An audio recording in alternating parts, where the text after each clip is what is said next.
ठाकरे गटाचे हिंगोलीचे खासदार नागेश पाटील अष्टीकर आणि विधान परिषदेच्या काँग्रेस आमदार प्रज्ञा सातव यांच्यामध्ये चांगलाच कलगीतुरा रंगलेला आहे। सातव यांना विधान परिषदेची उमेदवारी देऊ नये अशी थेट मागणी अष्टीकर यांनी केली होती।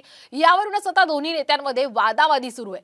दरम्यान पक्षश्रेष्ठी या वादामध्ये लक्ष घालणार की वाद आणखीन विकोपाला जाणार हे मात्र पाहणं महत्त्वाचं असेल। फेसबुक बघा, सोशल मीडिया बघा, मी त्यांच्यासोबत प्रचारात उतरलेली दिसेल आणि 2 महिन्यानंतर त्यांनी हे केलं की कशामुळे केलं आणि परत त्यांनी पक्षाच्या अध्यक्षाकडे कंप्लेंट करायला पाहिजे होती, उद्धवजींकडे किंवा काँग्रेस पक्षाचे नाना पटोले आमचे अध्यक्ष तिथे करायला पाहिजे होती।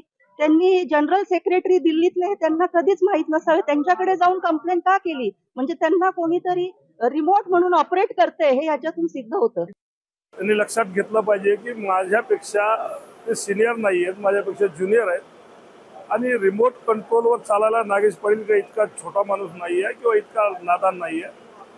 त्यांनी आघाडीचं काम केलं नाही हे सगळ्या जनतेने पाहिलं आणि केलं नाही तर केलंच नाही। आम्ही नक्की जोर पण सांगणार, हमेशा सांगणार, जिथं म्हणाल तिथं सांगणार। महाराष्ट्रातील सर्व बातम्यांचे विश्वासार्ह व्यासपीठ